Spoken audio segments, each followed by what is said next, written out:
Hi friends, इसके पहले video में मैं 9th क्लास के सेकंड चैप्टर का 5th पॉइंट तक बताई थी। अब आगे स्टार्ट करती हूँ। 6th पॉइंट है आपत्तिजनक कर। तो इसमें है कि आपत्तिजनक कर लगाया गया था। तो सप्तवर्षीय युद्ध जो हुआ था 1756 से 1763 तक हुआ था। इस युद्ध में इंग्लैंड और फ्रांस के बीच ये युद्ध हुआ था। इस युद्ध में फ्रांस की पराजय हुई थी। तो इस युद्ध में क्या हुआ था ना कि इंग्लैंड की बहुत ज़्यादा क्षति हुई थी, आर्थिक क्षति बहुत ज़्यादा हुई थी। तो वहाँ के जो प्रधानमंत्री थे ग्रेनविले, वो क्या चाहते थे, इसकी भरपाई किया जा सके। इसके लिए वो 1765 में स्टाम्प एक्ट पारित कर देते हैं। तो उनका था कि अगर स्टाम्प एक्ट पारित हो जाता है तो जो उनकी जो क्षति हुई थी वो कुछ उसकी क्षति की पूर्ति किया जा सके। ये जो स्टाम्प एक्ट पारित किया गया था, इसके तहत सभी अदालती कागजों, अखबारों आदि पर 20 सीलिंग का स्टाम्प लगाना अनिवार्य कर दिया गया था। तो अब ये है, यहाँ पर ध्यान देने योग्य बातें हैं कि ग्रेनविले जो स्टाम्प एक्ट लगाए थे तो कब लगाए थे, ये 1765 में लगाए थे। ये जो एक्ट पारित किया गया, किसके द्वारा पारित किया गया, तो प्रधानमंत्री ग्रेनविले के तरह। अब ये जो कानून पारित हो गया तो उपनिवेश में व्यापक विरोध की भावना उठी और उपनिवेशवासियों क्या किए, ब्रिटेन से जो भी वस्तुएं आती थी उसका बहिष्कार करने लगे। अब आगे क्या होता है कि 1767 में ब्रिटिश संसद ने उपभोक्ता वस्तुओं पर कर लगाया। ये वस्तुएं थी कागज, सीसा, चाय एवं रोगन। उपनिवेशवासियों में इस करों का व्यापक विरोध किया और इसी के संदर्भ में सैमुअल एडम्स ने प्रतिनिधित्व नहीं तो कर नहीं का नारा दिया। अब यहाँ ये ध्यान देने योग्य बातें हैं कि जो ये नारा था, प्रतिनिधित्व नहीं तो कर नहीं, कौन दिया, सैमुअल एडम्स ने। ब्रिटिश सरकार की कार्रवाइयों का विरोध करने के लिए उपनिवेशवासियों ने स्वाधीनता के पुत्र एवं स्वाधीनता की पुत्रियां आदि संस्थाएं स्थापित की। अब यहाँ है कि स्वाधीनता के पुत्र एवं स्वाधीनता की पुत्रियां जो संस्थाएं स्थापित किया गया, तो इसको कौन स्थापित किया, तो उपनिवेश वासियों के द्वारा। किसके विरोध में किया गया, तो ब्रिटिश सरकार के कार्रवाइयों के विरोध में ये संस्थाएं स्थापित की गई थी। 7 पॉइंट है लेखकों एवं प्रचारकों की भूमिका।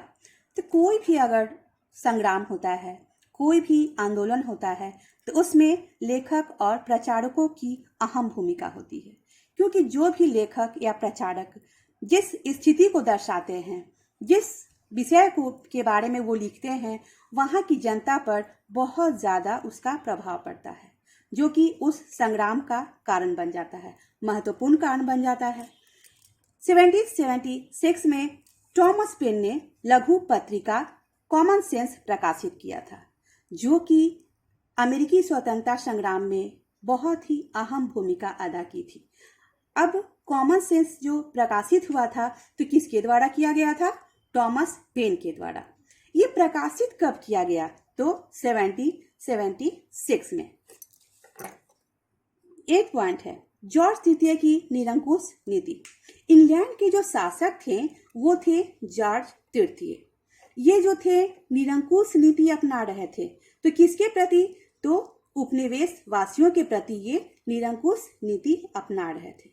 ये जो जॉर्ज तृतीय थे, जो कि इंग्लैंड के शासक थे, वो व्यक्तिगत शासन के सिद्धांत पर चलते थे।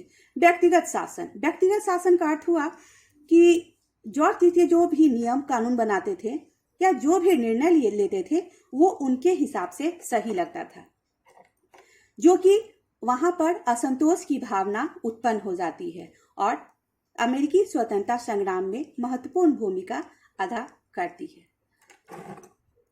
9th है तात्कालिक कारण बोस्टन चाय पार्टी।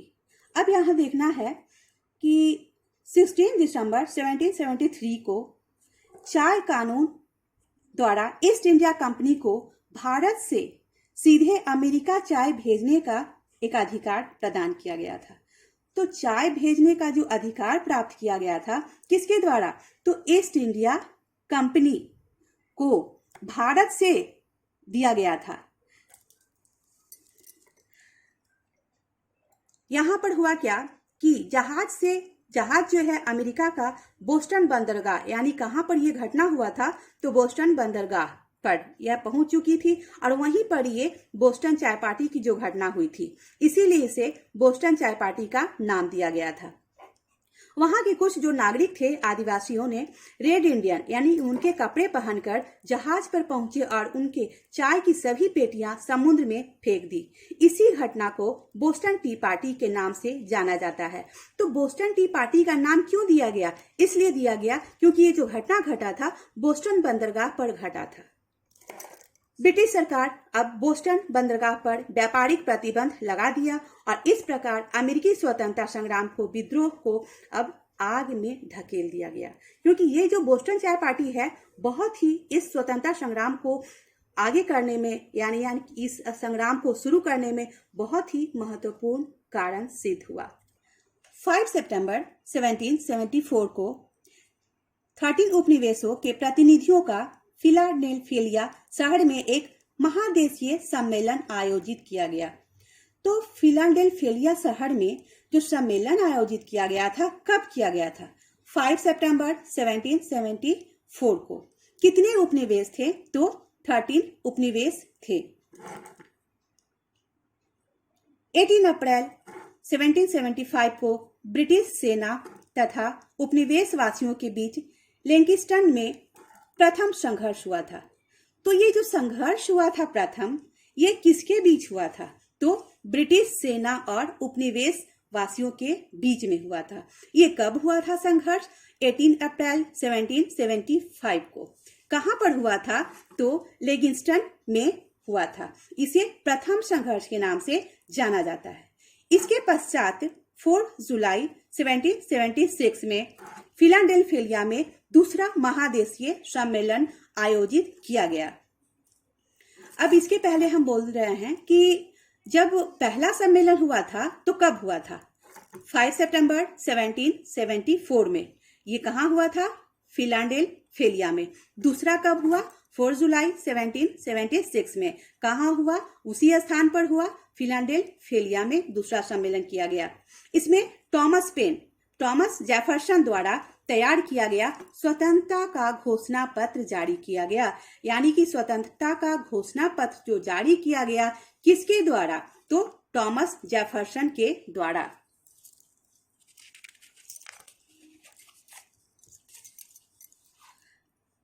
तथा जॉर्ज वाशिंगटन को अमेरिकी उपनिवेश का सेनापति नियुक्त किया गया। अब अमेरिकी उपनिवेश का सेनापति किसे नियुक्त किया गया? तो जॉर्ज वाशिंगटन को। इस तरह से 3 फरवरी 1783 को पेरिस की संधि हुई और इसी संधि के तहत अमेरिकी स्वतंत्रता संग्राम का अंत किया गया था। 1787 में संविधान का निर्माण किया गया। यानी कि अमेरिका में जो संविधान का निर्माण किया गया, कब किया गया? 1787 को।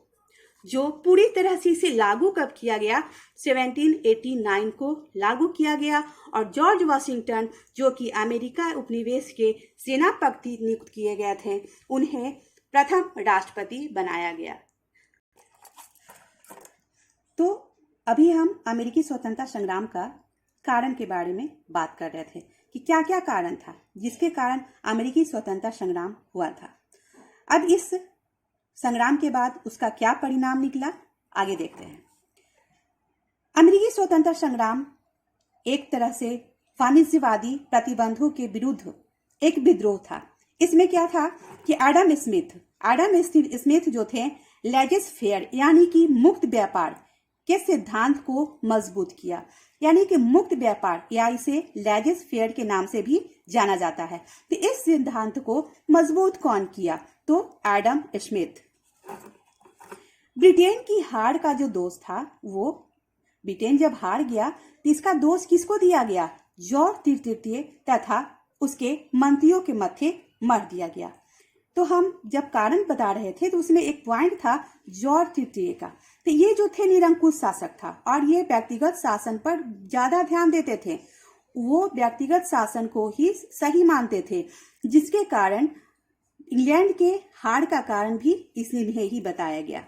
जैसे तानाशाह बनने का जो जॉर्ज तृतीय का सपना था वो चूर हो गया।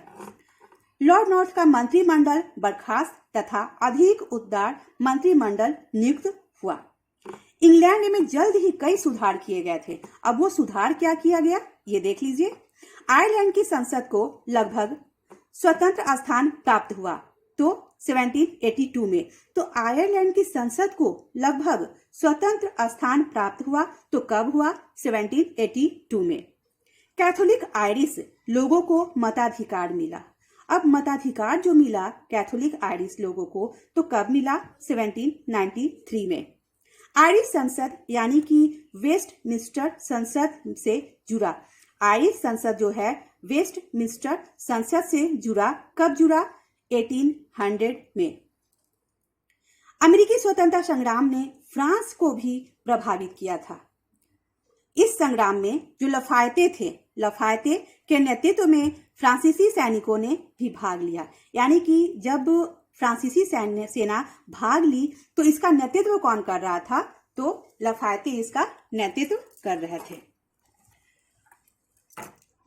विश्व का प्रथम लिखित संविधान अमेरिका में 1789 में लागू किया गया था, जिसमें महिलाओं को संपत्ति का अधिकार मिला था।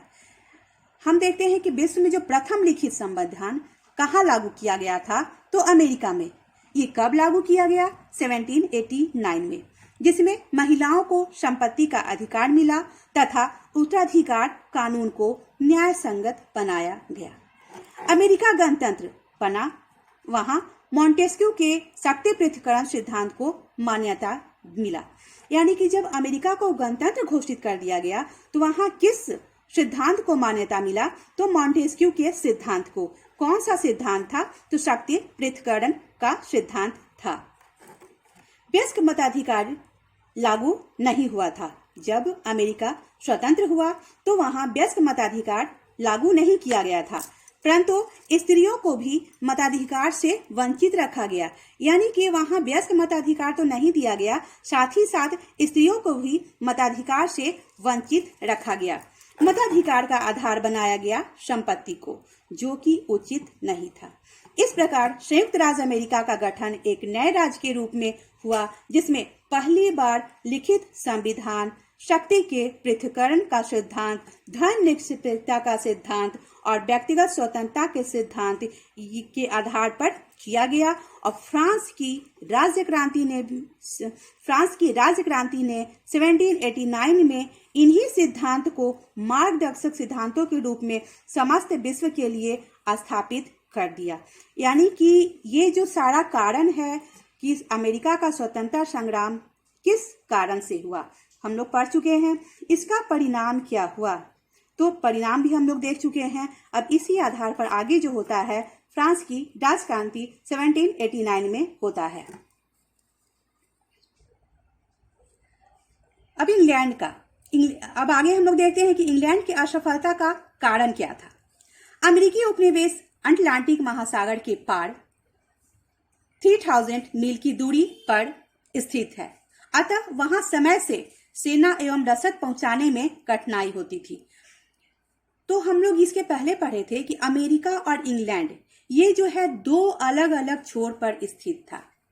तो जिसके कारण क्या हुआ, जब दूरी बहुत ज्यादा हो जाता है तो कोई भी शासक अपने क्षेत्र पर नियंत्रण रखने में समर्थ नहीं रहता है। सेना एवं रसद पहुंचाने में काफी कठिनाई होता था। और अमेरिका की भौगोलिक स्थिति से भी अंग्रेजों की सैनिक परिचित नहीं थी। उपनिवेश वासियों में एकता एवं उत्साह था, वे स्वतंत्रता के लिए कुछ भी करने को तैयार थे। तो इंग्लैंड का जो पतन का, यानी कि इंग्लैंड के जो असफलता का कारण था, तो क्यों मतलब ये असफल हो गया, क्यों ये पराजय हो गया? क्योंकि उपनिवेश वासियों में एकता बहुत ज्यादा थी, उनमें उत्साह था कि हम अपने देश को स्वतंत्र करना है। ब्रिटिश सेनापतियों ने भी कुछ गलती की थी, कुछ भूल किए थे। ब्रिटिश राजनेताओं के बीच गंभीर मतभेद था। कोई भी जब स्वतंत्रता संग्राम हो, कोई भी आंदोलन हो, जब इसमें आपस में ही गंभीर रूप से मतभेद रहेगा तो कोई भी आंदोलन या संग्राम आगे चलकर सफल नहीं होगा। तो ब्रिटिश राजनेताओं के बीच गंभीर मतभेद था। जॉर्ज तृतीय की जो हठ धार्मिकता की नीति थी, उसके कारण योग्य एवं अनुभवी नेता सरकार से अलग हो गए। यानी कि इसके पहले हम लोग देखे थे कि जॉर्ज तृतीय जो थे वो व्यक्तिगत शासन में विश्वास करते थे, तो जिसके कारण क्या हुआ कि वो जो समझते थे, जो चाहते थे, वही करते थे। तो उनके शासन में जो भी योग्य और अनुभवी नेता थे वो वहां से अलग हो गए। ब्रिटेन विदेशी सहायता से वंचित रहा, यानी कि ब्रिटेन को विदेशी सहायता नहीं मिल पाया, जबकि अमेरिकी उपनिवेशों को विदेशी सहायता प्राप्त हुआ। जो फ्रांस ने भी उपनिवेशवासियों को धन जन से मदद किया था। यानी कि इंग्लैंड का जो कारण था पराजय होने का, इसका एक महत्वपूर्ण कारण ये भी था, परिणाम ये भी हुआ कि ब्रिटेन को विदेशी सहायता नहीं मिला था, पर उपनिवेशवासियों को विदेशी सहायता मिला था, जिसके कारण इनकी जीत हुई थी। अमेरिका को जॉर्ज वाशिंगटन जैसा सुयोग्य नेता मिला, जिसने बड़े धैर्य, साहस एवं कुशलता के साथ अंग्रेजी सेना को पराजित किया। तो सबसे महत्वपूर्ण परिणाम ये हुआ कि इंग्लैंड का जो असफलता का कारण था, ये हुआ कि अमेरिका को जॉर्ज वाशिंगटन जैसा सुयोग्य नेता मिला। और उधर क्या था, उस साइड क्या था कि इंग्लैंड में जॉर्ज तृतीय का शासन था, जो कि वो धैर्य या साहस, कुशलता पूर्वक शासन नहीं चला सकते थे। इसी कारण वो पराजय हो गए और यहाँ के जो राष्ट्रपति थे जॉर्ज वाशिंगटन, वो अपनी सेना को अच्छी तरह से चलाने में समर्थ रहे। तो फ्रेंड्स, आज ये चैप्टर 2 कंप्लीट हो गया। हिस्ट्री का 9th क्लास का था, सेकंड चैप्टर वो कंप्लीट हो गया। आपको मेरा ये वीडियो कैसा लगा आप कमेंट करके ज़रूर बताएं। आप मेरे वीडियो को लाइक, शेयर और सब्सक्राइब ज़रूर करें। Thank you.